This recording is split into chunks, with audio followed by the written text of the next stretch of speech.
दोस्तों सब्सक्राइब करें आरआरजे info channel को और बेल आइकन पे दबाएं लेटेस्ट वीडियो सबसे पहले देखने के लिए।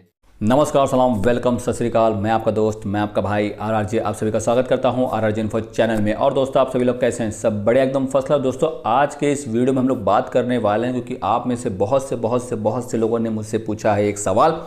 वो सवाल ये पूछा है कि आरआरजे भाई सर कम से कम ये तो बताइए कि आपने कौन कौन सी कंपनियों में किया है काम, हमको वो तो बताइए कम से कम, वो क्यों नहीं बता रहे हैं। तो दोस्तों मैं बताने जा रहा हूँ इस वीडियो में आज कि मैंने कौन कौन सी फार्मा कंपनियों में किया हुआ है काम।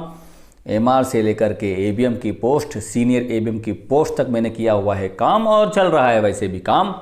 तो इस वीडियो में आपको बताने वाला हूँ, तो सुनिए, देखिए और समझिए। आपको इस वीडियो में आपके पूछे गए सवाल का मिलने वाला है जवाब। तो दोस्तों मैंने जो अपना करियर स्टार्ट किया था वो स्टार्ट किया पुणे से। पुणे में मैंने पहली अपनी कंपनी जो ज्वाइन की थी वो थी डायनामिक टेक्नो मेडिकल, जो कि सर्जिकल से बिलोंग करती है। उस कंपनी में मैंने इंटरव्यू दिया, मेरा सिलेक्शन हो गया। ट्रेनिंग हुई मेरी 7 दिन की केरला में। केरल में गया मैं, 7 दिन वहाँ पे ट्रेनिंग किया। उसके बाद आया पुणे में, अपना काम स्टार्ट किया। 7 से 8 महीने उस कंपनी में काम किया। उसके बाद मुझे ऑफर आई सिप्ला ओमनी केयर डिवीज़न से। मैंने सिप्ला की ओमनी केयर डिवीज़न ज्वाइन की, जहाँ पे मैंने 2 साल बिताए। 2 साल काम करने के बाद मैंने चेंज कर दिया।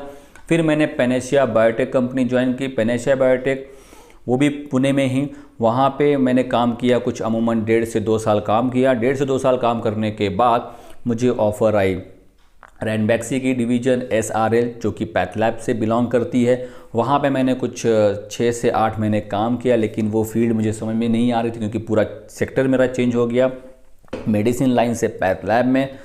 तो मैंने सोचा बैक टू पवेलियन आने का सोचा। तभी उसी टाइम मुझे फिर से पैनेशिया बायोटेक से ऑफ़र मिली। मेरे बॉस ने मुझे बुलाया और मैं तुरंत बिना देरी करते हुए फिर से पैनेशिया बायोटेक रीजॉइन कर ली। पैनेशिया बायोटेक में फिर मैंने कुछ 1.5 साल और गुजारे। 1.5 साल 2 साल मैंने और बिताए।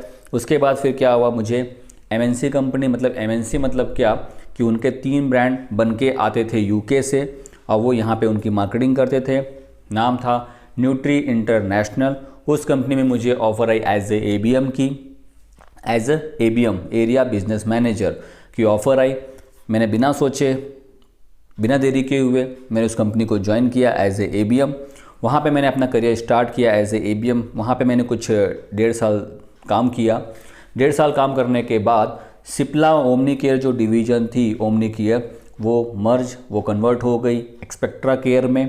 मुझे स्पेक्ट्रा केयर से ऑफ़र आई सिप्ला की एज ए एबीएम की। बिना सोचे बिना देरी किए हुए मैंने बॉस से बात किया, जहाँ पे मुझे उन्होंने एज ए एबीएम की अपॉर्चुनिटी थी। मैंने उनसे बात किया, उनसे मैंने रिक्वेस्ट किया कि सर मैं उस कंपनी में जाना चाहता हूँ। उन्होंने मुझे कन्विंस किया, लेकिन फिर भी somewhere I was thinking about my future plan, तो इसीलिए मुझे वो कंपनी छोड़नी पड़ी। फिर मैं आ गया सिप्ला स्पेक्ट्रा केयर डिवीज़न में एज ए एबीएम।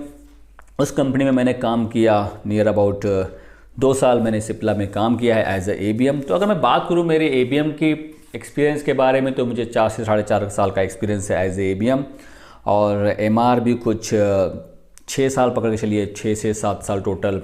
और बाकी कुछ कंपनियों के एक आधे कंपनियों का नाम मैंने नहीं लिया होगा, वरना बाकी सब जो कंपनियां हैं वेल नोन है, तो आप लोगों को पता लग जाएगा, इसीलिए मैंने आपको बताया।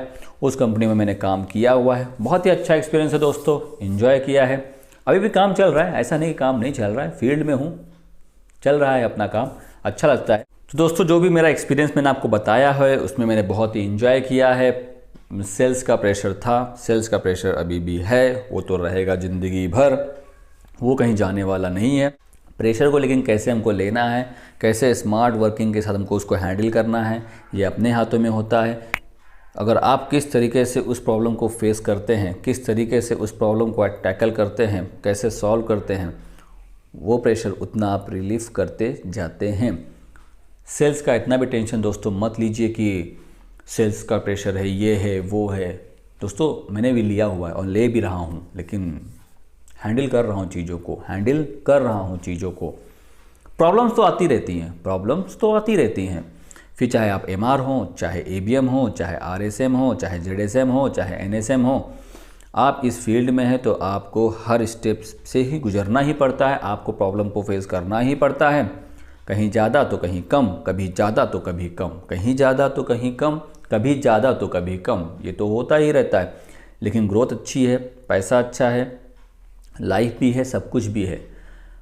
लेकिन मुझे नहीं पता कि बहुत से लोगों में से कुछ लोग कहते हैं कि सर फार्मा में लाइफ नहीं है, ये नहीं है, वो नहीं है। मुझे नहीं पता वो किस हिसाब से कह रहे हैं। मैंने आपको बता दिया दोस्तों कि मैंने किन किन कंपनियों में काम किया हुआ है। अब इससे आपको आइडिया आ जाएगी और आ रही होगी कि RRJ भाई जो भी आप लोगों को नॉलेज प्रोवाइड कर रहे हैं एकदम परफेक्ट, एकदम सही बता रहे हैं, इसमें कोई झोलझाल नहीं है। तो जितना भी आपको हो सकेगा मैं बताता रहूँगा, जितना भी होगा मैं आप लोगों की हेल्प करता रहूँगा। So thank you so much for watching video. Please keep on watching. Bye bye, take care.